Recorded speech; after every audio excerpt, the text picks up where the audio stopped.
আজকে future trading সম্পর্কে বোঝাবো। ভাবুন তো আপনার কাছে একটি জাদুর চশমা আছে, যা দিয়ে আপনি বুঝতে পারছেন আগামী সপ্তাহে আলুর দাম বাড়বে না কমবে। শুনতে অবিশ্বাস্য মনে হলেও ক্রিপ্টো মার্কেটে এই ধারণাটিকেই বলা হয় ফিউচার ট্রেডিং।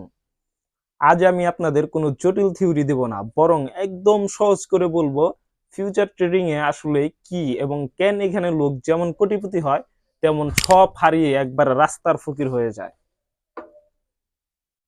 ধরুন বাজারে 1 কেজি আলুর দাম 100 টাকা। আপনার মনে হচ্ছে সামনের সপ্তাহে এর দাম 120 টাকা হবে, মানে কেজিতে 20 টাকা করে বাড়বে। কিন্তু আপনার কাছে এখন 100 টাকা নাই। আপনি দোকানদারকে বললেন, ভাই আমি আপনার সাথে একটা চুক্তি করলাম, আগামী সপ্তাহে আমি আপনাকে এই এই আলু 100 টাকাতেই কিনবো। যদি পরের সপ্তাহে আলুর দাম 120 টাকা হয় তবে সেই আলু 100 টাকায় কিনে সাথে সাথে 20 টাকা লাভে বিক্রি করতে পারলেন। এটাই হলো ফিউচার ট্রেডিং এর মূল কথা।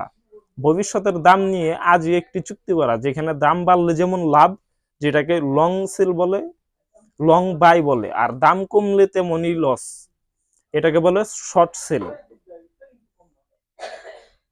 এখন আসি আসল টুইস্টে এই ফিউচার ট্রেডিং এর, যাকে বলা হয় লেভারেজ।